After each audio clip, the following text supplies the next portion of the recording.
Olá, sejam todos bem-vindos à nossa EBD Online. É um prazer tê-los aqui novamente. Chegamos à aula de número 3. Mas antes de iniciar, lembre-se, esse conteúdo está sendo produzido para lhe auxiliar no seu estudo sobre a Palavra de Deus. Por isso, eu peço que você dedique um tempo para fazer o estudo da palavra, a leitura do texto bíblico, para fazer as suas anotações. Para te auxiliar nesse sentido, aqui na descrição do vídeo existem 3 coisas que são importantes para você. Primeiro, o cronograma de aulas. Essa aula vai estar dividida em 2 partes. Na primeira parte, eu quero explicar para vocês Marcos capítulo 8, do versículo 1 até o versículo de número 9. E na segunda parte, eu quero então fazer algumas aplicações a esse texto que foi explicado. Além disso, a segunda coisa importante que vocês vão encontrar aqui na descrição do vídeo é uma avaliação somativa para verificar o aprendizado. Não deixe de fazer esta avaliação. Ela serve para isso, para que você possa verificar o que você aprendeu. E caso seja necessário, assista essa aula de novo. Ficou em dúvidas ou deseja fazer um comentário? Temos também, em terceiro lugar, aqui embaixo um link para você fazer comentários ou perguntas no nosso fórum. Tudo bem? Então, vamos lá. Já que nós vamos começar com a primeira sessão explicando o texto bíblico, eu queria então começar lendo com vocês a maneira como Marcos introduz para a gente o capítulo 8. Leia comigo, por favor, versículo de número 1 e o versículo de número 2. Marcos diz assim: Naqueles dias, outra grande multidão se reuniu e, mais uma vez, o povo ficou sem comida. Jesus chamou os discípulos e disse: Tenho compaixão dessa gente. Estão aqui comigo há 3 dias e não têm mais nada para comer. Pelo que está sendo dito aqui, principalmente no versículo 10, nós não vamos estudá-lo, mas depois você pode ler, a gente descobre que estes acontecimentos aqui estão se dando ali na região do Mar da Galileia. É naquela região do mar em que está acontecendo esta passagem que nós conhecemos como segunda multiplicação dos pães e peixes. Outra coisa importante está presente nessas palavras iniciais de Marcos. Marcos deseja chamar nossa atenção para que isso que está acontecendo é algo que se repete. Por isso Marcos diz novamente. Ou seja, assim como aconteceu lá no capítulo 6, em que Jesus estava diante de uma grande multidão, mais uma vez, Jesus está diante de uma grande multidão e mais uma vez essa multidão não tem o que comer. Só que se no capítulo 6 são os discípulos que dizem isso a Jesus, aqui no capítulo 8, essas palavras são ditas pelo próprio Jesus. Jesus diz: essas pessoas estão comigo há 3 dias e não há nada para comer. Então, o fato dessas pessoas estarem com Jesus há 3 dias faz com que Jesus sinta compaixão. Está aí no versículo 2, eu tenho compaixão dessa gente. Isso é muito interessante de observar. Porque lá no capítulo 6, versículo 34, essa compaixão de Jesus surge exatamente pela condição espiritual da multidão. Jesus olha aquela multidão como ovelhas sem pastor, e Jesus tem compaixão delas pela condição espiritual delas. Mas aqui no capítulo 8, Jesus sente compaixão porque sabe que essa multidão está com fome. A multidão está com fome e não há nada para comer. Não bastando isso, Jesus adiciona ainda mais uma condição. Veja comigo o versículo 3 e 4. Se eu os mandar embora com fome, desmaiarão no caminho. Alguns vieram de longe. Os discípulos disseram: Como conseguiremos comida suficiente neste lugar deserto para alimentá-los? Marcos deseja enfatizar para a gente a situação dessa multidão.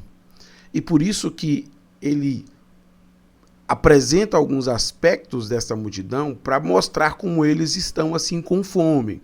Primeiro, como nós vimos no versículo 1, nós vimos Marcos dizer que eles não tinham nada para comer. Segundo, no versículo 2, Marcos diz que aquelas pessoas estiveram com Jesus por 3 dias. Terceiro, ainda no versículo 2, por estarem com Jesus 3 dias, eles não têm o que comer. Quarto, neste versículo 3 que nós acabamos de ler, Jesus diz que se dispensar essas pessoas assim, eles vão desmaiar no caminho com fome. Quinto, aqui ainda no versículo 3, Jesus coloca algo importante, diz, alguns deles vieram de muito longe. Então existem pessoas que estão muito distantes de casa. E apesar de utilizar essas 5 situações enfáticas para mostrar a situação daquela multidão, a pergunta dos discípulos é: como nós conseguiremos comida suficiente num lugar deserto como este? Essa pergunta serve exatamente para magnificar o poder de Jesus de operar milagres. Porque apesar deles não saberem de onde poderão conseguir esse fornecimento de pão no deserto, na história de Israel há o relato de que Deus foi capaz de prover maná no deserto para os filhos de Israel. Israel viu a provisão de Deus no deserto enviando pão, enviando maná. Mas será que um ser humano poderia fazer isso? Esse milagre que Jesus vai realizar aqui indica que sim, Jesus Cristo vai realizar este milagre porque ele é o Filho de Deus. Ele pode fazer o que Deus faz. Este é o ponto que Marcos deseja chamar a nossa atenção. Jesus Cristo, como Filho de Deus, pode fazer aquilo que Deus faz. Ele é capaz de fazer o que nenhuma outra pessoa, somente Deus pode fazer. É muito maravilhoso este ponto. E a isso, então, Marcos coloca como o milagre acontece. Versículos 5, 6 e 7. Jesus perguntou: quantos pães vocês têm? 7, responderam eles. Então Jesus mandou todo o povo sentar-se no chão. Tomou 7 pães, agradeceu a Deus e os partiu em pedaços. Em seguida, entregou-os aos discípulos, que os distribuíram à multidão. Eles encontraram ainda alguns peixinhos. Jesus também os abençoou e mandou que os discípulos os distribuíssem. 5 coisas vão se repetir aqui, nessa segunda multiplicação, que também aconteceram lá na primeira multiplicação. Então são 5 coisas que aparecem tanto no capítulo 6 como aqui no capítulo 8. Primeiro delas é que, assim como naquela alimentação das 5.000 pessoas no capítulo 6, tudo começa com uma pergunta de Jesus. A pergunta sobre quantos pães disponíveis há. Enquanto lá no capítulo 6 haviam 5 pães e 2 peixes, aqui no capítulo 8 existem apenas, como nós acabamos de ler aí, existem apenas 7 pães e alguns peixes. Algumas pessoas tentaram pegar essa relação dos números aqui e tentar criar uma simbologia. Será que existe uma simbologia entre esses números? No primeiro 5 pães e 2 peixes, e aqui 7 pães e alguns peixes. Mas como não há uma identificação numérica na quantidade de peixes nessa segunda multiplicação, Marcos apenas diz que existem alguns peixes, essa linguagem indica então que não há nenhum simbolismo nisso que está sendo dito. Ele está apenas descrevendo literalmente o que havia ali. O segundo acontecimento que se repete é que Jesus, mais uma vez, ordena que a multidão se sente. O terceiro acontecimento, Jesus dá graças, abençoa e parte o pão e o peixe. O quarto acontecimento que se repete tem a ver com o papel fundamental que os discípulos vão desempenhar na distribuição do pão e do peixe. São eles que fazem isso. E o quinto acontecimento que se repete é relatado no versículo 8, mas eu quero ler também o versículo 9. Todos comeram à vontade. Depois, os discípulos recolheram 7 cestos grandes com as sobras. Naquele dia, havia cerca de 4.000 homens na multidão. Após comerem, Jesus os mandou para casa.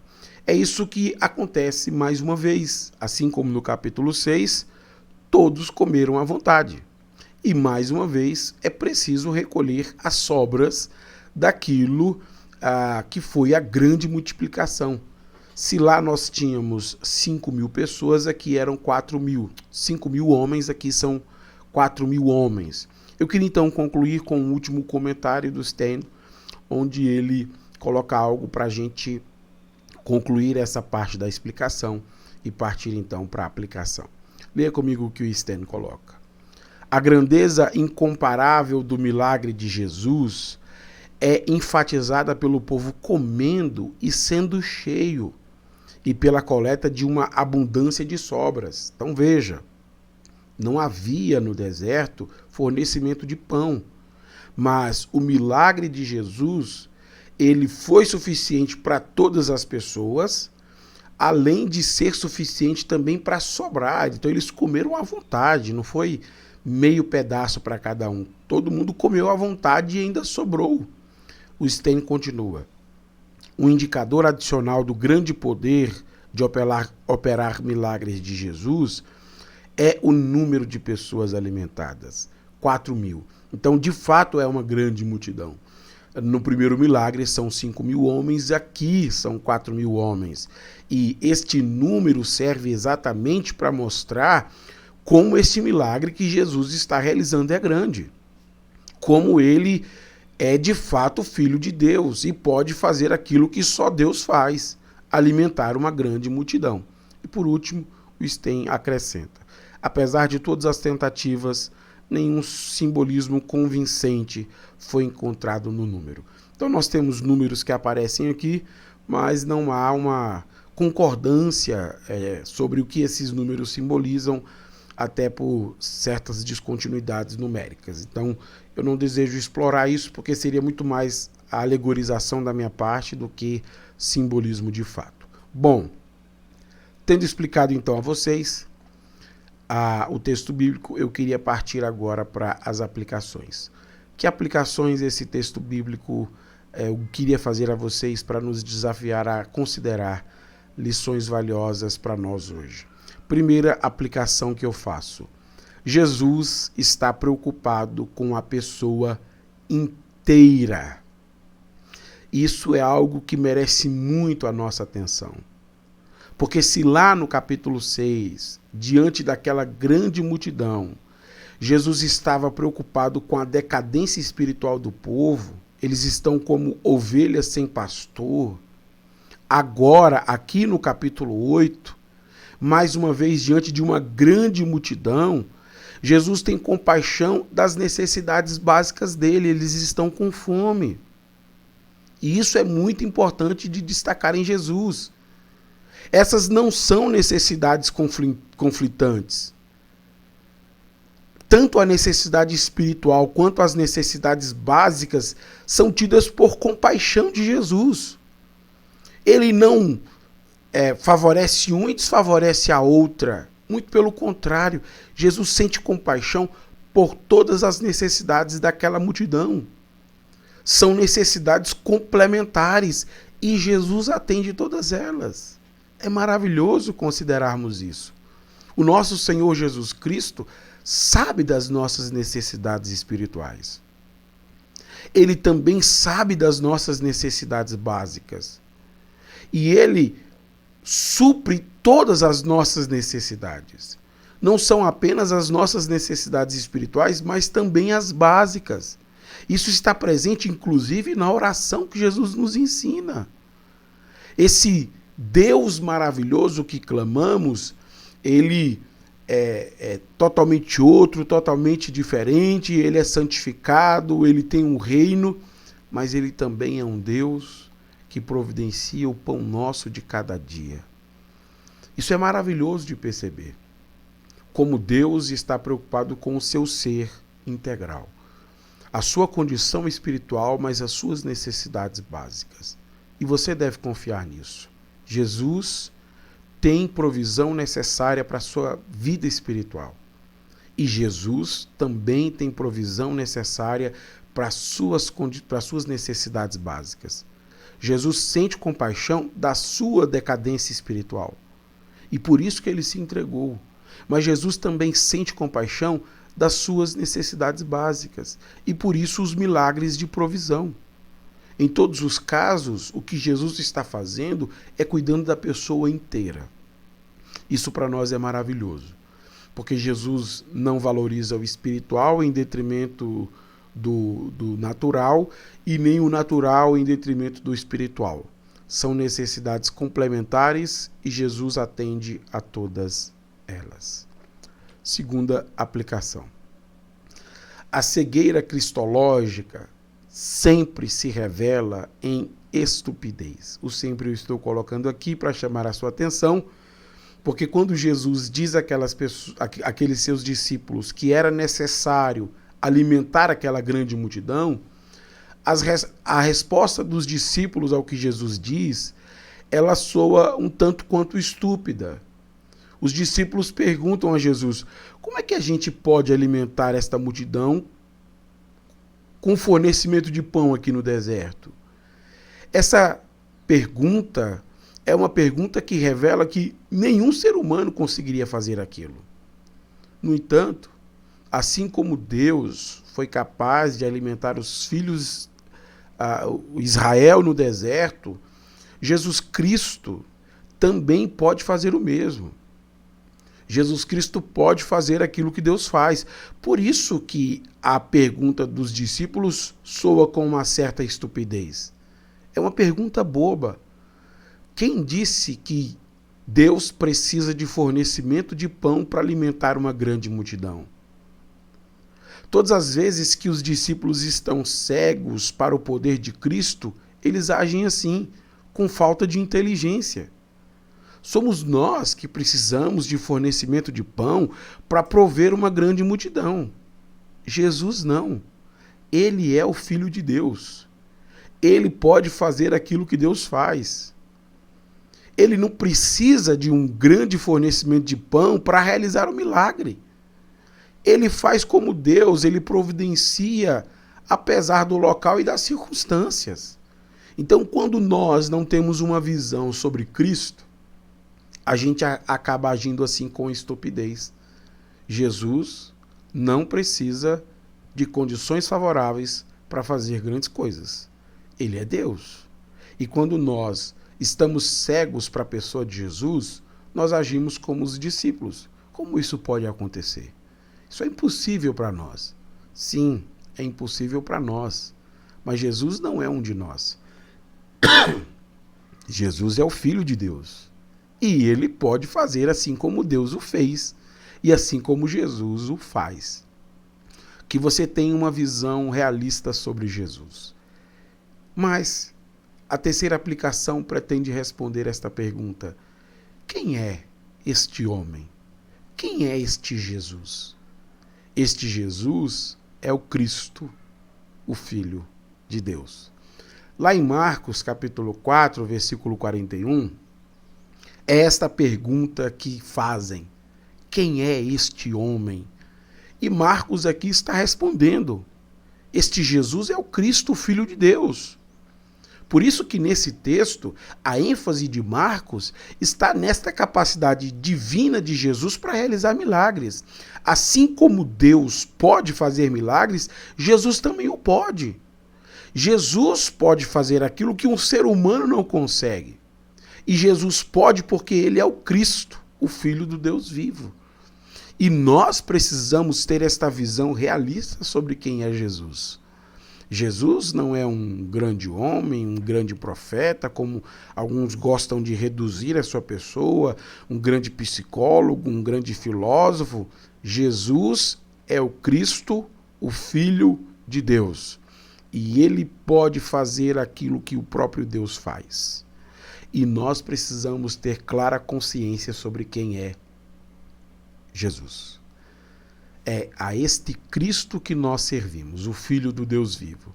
E Marcos está nos apresentando então o seu grande poder, a sua grande divindade e a sua capacidade de sentir compaixão de pessoas como nós, que têm debilidades espirituais, necessidades básicas, mas este Deus presente, este Emanuel, sente compaixão de nossas necessidades e providencia cuidado com o seu poder, porque ele é como Deus. Ele se compadece pela sua graça, pelo seu amor, pela sua bondade, ele se compadece de pessoas como nós. E ao nos ver, ele se oferece como resposta ao sofrimento humano. Jesus é a melhor resposta que a humanidade poderia ter, porque é a resposta do próprio Deus. Onde está a esperança que a humanidade tanto precisa? Para as questões espirituais, estão em Jesus. E para as necessidades básicas, estão em Jesus. Por isso ele é o Cristo, Filho de Deus, porque ele é a resposta certa de Deus às necessidades humanas. Eu espero em Deus que esta aula possa ser edificante à sua fé e que você possa ter esta visão realista sobre quem é Jesus, o Cristo, a quem nós servimos. Se Deus nos permitir, semana que vem eu aguardo você aqui então para a nossa próxima aula. Até lá.